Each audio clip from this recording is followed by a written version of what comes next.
Hello, my name is Zachariah Van Siders with Old Man Gaming, and this is very exciting. We are finally back with another Philbilly 330 build video. The Buildmaster General again has returned to bring you guys a new take on one of his classic builds, his first, in fact. He's going to take us through the Mandalorian King build. We're very excited, and we thank him for always doing his build videos here on the channel. Now, as usual, you're going to see a demonstration to open where he takes on Wotan. Then we're going to see the build video itself, and then at the end he closes with some more demonstration, I believe, against the Valkyrie squad. In addition to all that, I'm going to attempt to the best of my knowledge, timestamp everything for ease of access or ease of reference when you are returning to it to check things. So enjoy the video, and thank you Philbilly330 as usual for bringing it our way.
Yo, what's up, old man fam? Philbilly330 here, back again once again with what I call my Mandalorian King Flak build.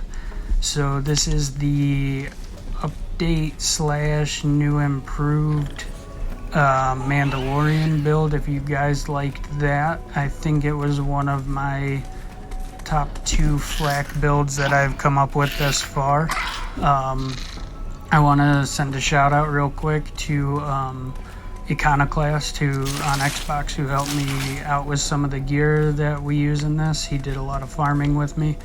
I appreciate it. And we are back finally with a new Borderlands build. So let's get into it. We'll go in here and we will respect. That way we can go through all of the skill tree with you guys. So Flak actually has got some new things that I can do with him. Since we got a level cap increase of more than just 3, it actually helps out the build. It gives this a lot more survivability as well as tons more damage, and we'll go through why here. So here we go. We're gonna start off in the red hunter tree with leave no trace. That's gonna give us ammo back on critical hits, a chance of ammo back on critical hits. We're gonna run interplanetary stalker for 5 points. That is gonna increase our damage and pet damage per stack, as well as give us some extra bonuses to robots, against robots, humans, and beasts. Then we're going to go down here. We're going to get a head count. This is important for keeping our ammo up in the build. We are going to go 3 out of 3 in that. Or I'm sorry, it's not for ammo. It's for our cooldown. When we get critical hits, we're going to get some... it'll reduce our cooldown time for the build. So that way, if you know about the original build, or the whole point is we want to get in and out of fadeaway as quickly as possible. And that'll keep our... action skill and anointments on our weapons, grenades, and shields that'll keep those procced constantly, and it does a crazy amount of damage when you do this. So we're going to go 3 into head count. We're going to drop 5 into Hunter's Eye to get that bonus damage versus humans, robots, and damage reduction against beasts. We're going to skip 2 Fang for this particular build. I will explain a slight variation you guys can do if you want to use a different set of weapons, which is more than doable with this setup. We're going to drop 3 points into Big Game. That's going to increase the duration and the effects of all our hunter skills. We're going to go into the most dangerous game. That is going to increase gun damage, crit damage, handling, pet damage, and duration. And the duration is crazy long. It's 120 seconds, so we get 2 minutes, which would allow us to exit combat and still make it to the next, if you were mobbing, make it to the next mob of enemies, and you'll still have at least, this buff will still be going. So it gets you some free damage at the beginning of the hunt.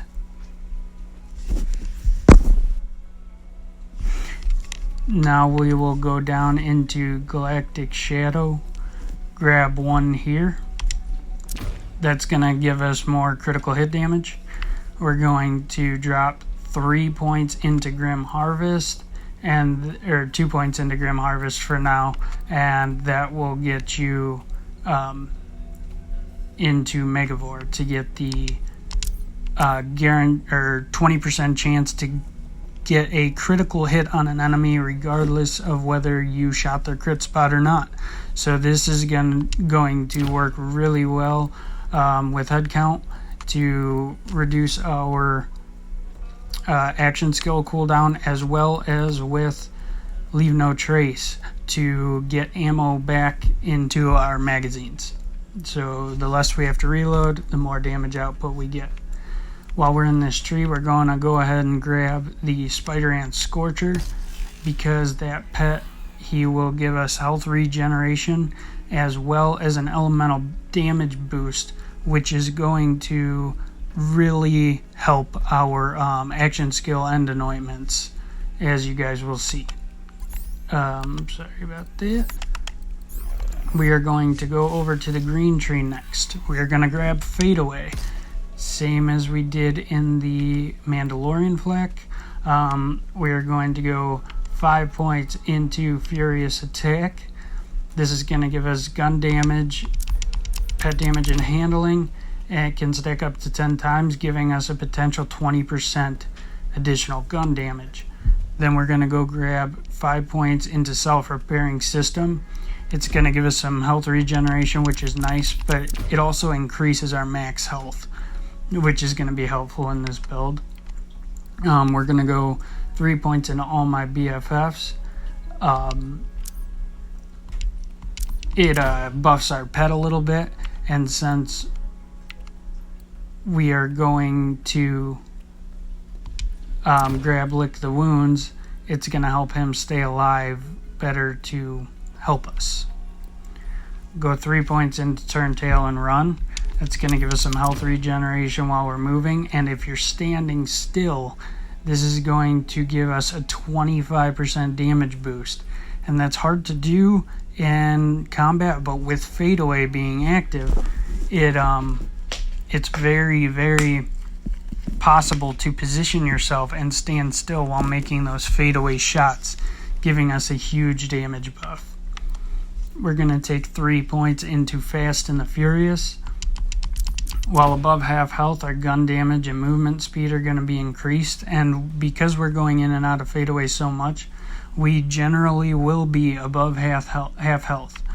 I've done some testing, and I tend to skip Hidden Machine. If you want to take it, you're more than welcome to, but I find because the tracking of enemies when you're in fadeaway is a little wonky in this, like some enemies can still hit you, it doesn't give you as big of a buff, because it seems like there's always an enemy targeting me, I guess is the way to put it, so I don't see that much difference in my damage output.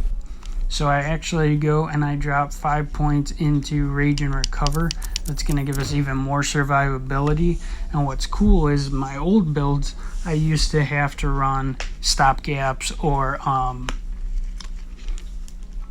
last stand auto idles and to stay, give me that invulnerability phase so I could run away and hide. But we're able to, because of these extra 7 skill points that we've gotten from the update, you know, from the beginning of the game till now, it's going to allow us to get more points into like Rage and Recover and self-repairing system to give us more survivability and not have to use the shields and the relics as a crutch, I guess, because Flak tends to be a little squishier than some other playable characters. And that's going to get us to the power inside. Another bonus of having these extra skill points lets us max out 2 trees, which is going to give us increased damage during our action skill, and after our action skill is used. It's a damage buff of 25%, so that's your damage, and that could be from grenades or from gun damage, whatever. And that's going to, that 25% damage, the way this build works, getting in and out of fadeaway so much, is basically always going to be active, which is the beauty of how this synergizes together. As far as the tree augments, we are not running Gorillas in the Mist because of the guns we choose to use. What we're doing is we're running Unblinking Eye, and we're also running, I tend to run mostly Not My Circus. It gives us a pseudo Red Fang effect, where it's not as good as the Red Fang class mod, don't get me wrong, but it tends to cause enemies to focus on your pet instead of you. And with us having a lot of health regen, as well as having our pet have health regen, he tends to be alive a lot more now in this build than in my previous iteration of it. So it works out very nice. If you want, like against Wotan, your pet kind of commits suicide. So what I would suggest is, if you are having trouble with that fight, go ahead and just, instead of Not My Circus, run until you are dead, which is going to give you health regen and movement speed after you use fadeaway, and that'll last 10 seconds, which is probably enough to get you back into a fadeaway cycle. Alright guys, so that's the skill loadout.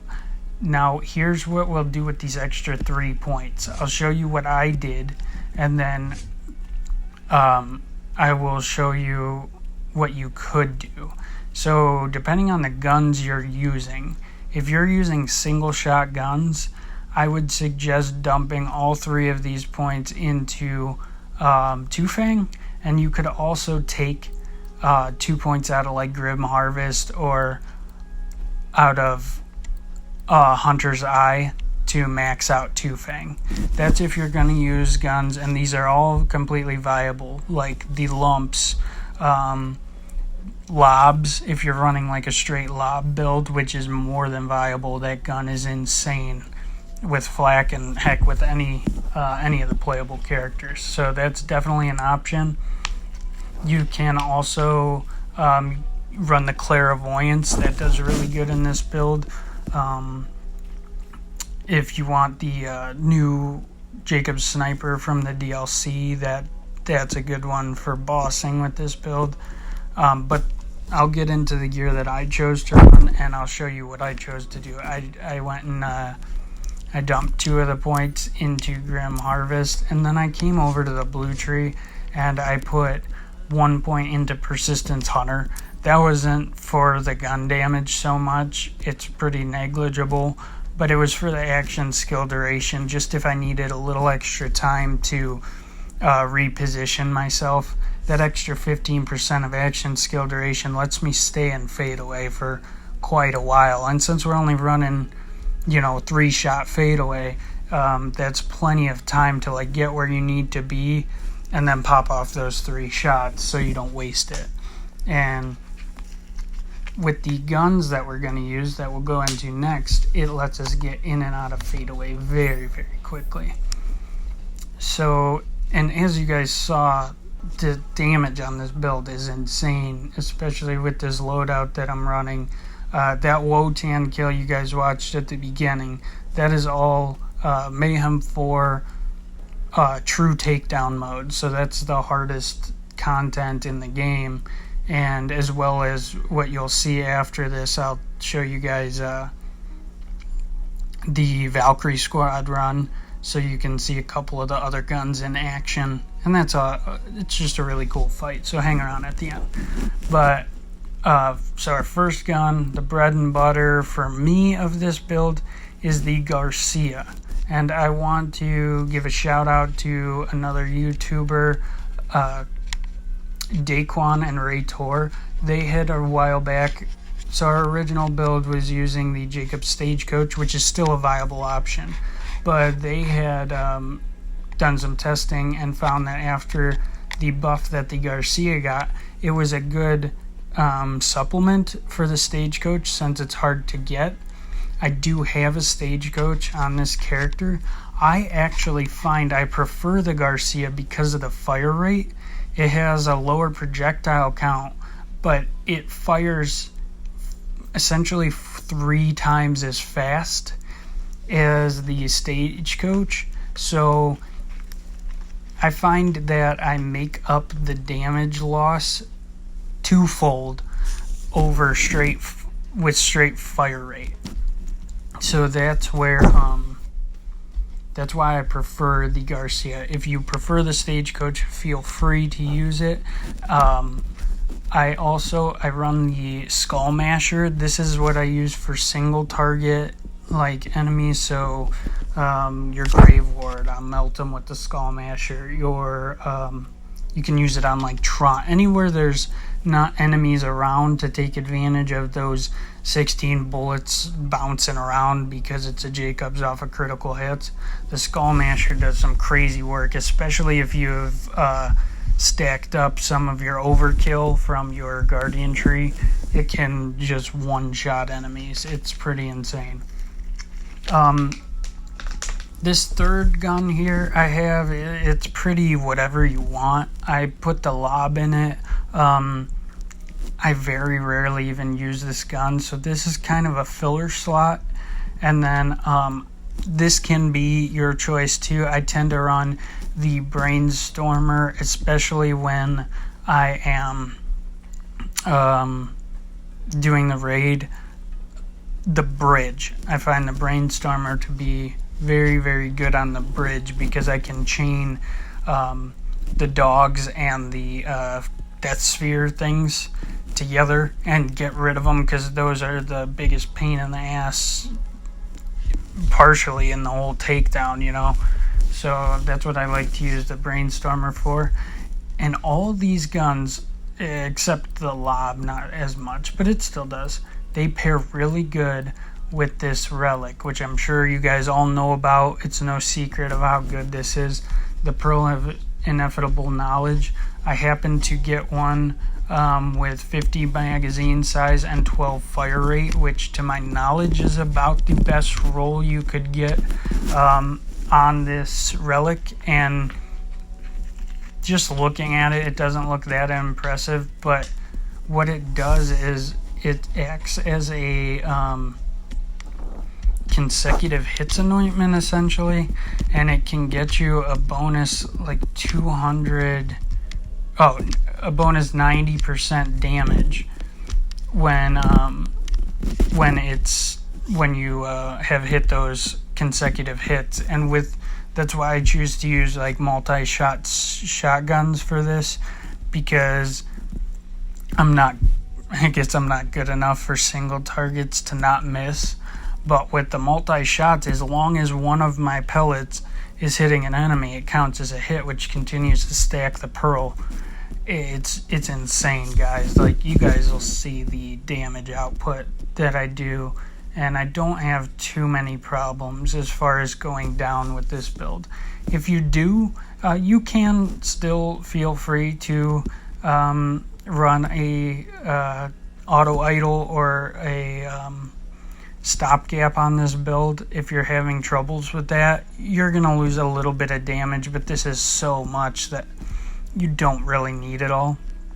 I'm still running a level 50 Cosmic Stalker just because I haven't found a 57 with as good a substats as this one has, and this one's pretty good, especially for shotguns, because I get the 25 weapon damage, 18 crit damage, and then 31 shotgun damage. So it's giving me a good buff all the way around for what I'm using it for. If you're doing like Grave Ward or something where there's no enemies around, you may want to throw on a Bounty Hunter class mod. Yeah, so that's my choice there. And then I tend to run the Transformers. Stopgap's also a good choice. And you want to get your action, skill, and anointments with the 50% of whatever element you need for the situation you're in. So radiation, shock, corrosive, fire, incendiary, whatever, cryo. And then what you want to do is you use a grenade with its counterpart. So if I'm running shock, I'll run corrosive on the grenade, or vice versa, or radiation and cryo are a good pair. They cover each other's weaknesses, and you just want to do that for whatever enemy type you are facing at that time. If you want to go the two-fang route with this build, like I said, you got the clairvoyance is very good. You can run your lobs, your lumps. The unseen threat is really good to take advantage of two-fang. You also, conference calls are good for the build that we're currently using, especially on big bosses, because those, the way the projectiles split, they stack up those the multiple hit anointment from the relic very, very fast. Works out real well. You can also run boom sickles on this build. They work really well as well. They're, you know, you got a 10 shot multiplier. They do crazy amounts of damage. It's a little more in their face than some of the weapons I choose to use, but they're a great choice as well. That's what's nice about this build, is it leaves a lot of freedom for gun loadout. You don't have to have the godliest of rolls for this build to do crazy amounts of damage. If you're having any survivability issues, another option is if you can find any of the weapons that you want to use that have the after action skill and converts damage dealt into health. That's a really good one for if you're having any troubles with survivability. The one thing I'll say about the Garcia compared to the Stagecoach, like I said, I like the Garcia better personally. It does chew through ammo a little bit faster because it has a faster fire rate, and it uses 2 ammo per shot, where the Stagecoach doesn't. That's totally up to you. I just really like how the Garcia feels, I guess, comparative to the Stagecoach.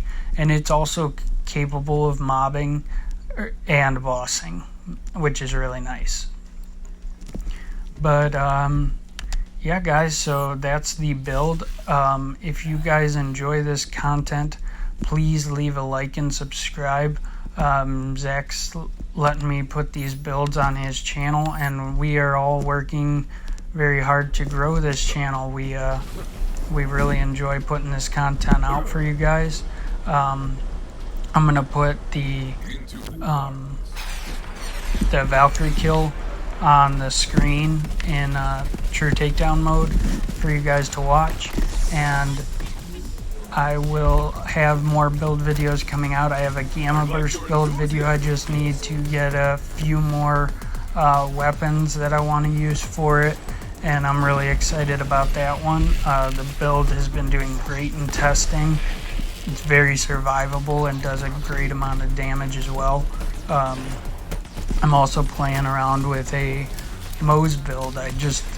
They've finally showed Moe's some love, and so I'm kind of playing around with some new ideas with her instead of having to constantly rely on just grenade chucking to keep her alive. But yeah, guys, so I appreciate your time. I hope this helped you out. If any of you guys are on Xbox and need some help with any of these weapons that I've showed you, feel free to hit me up in the comments or on our Discord, and I would be happy to help you guys out.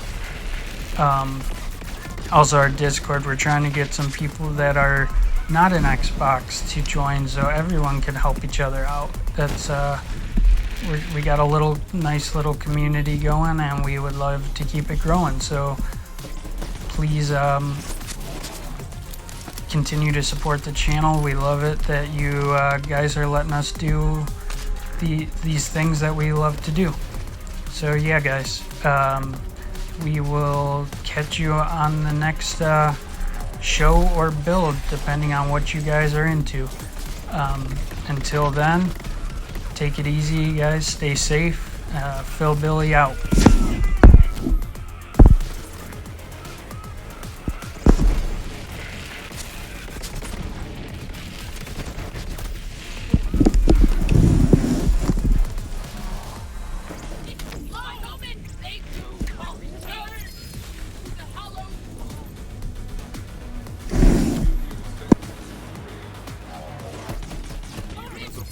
The Valkyries couldn't end my hunt.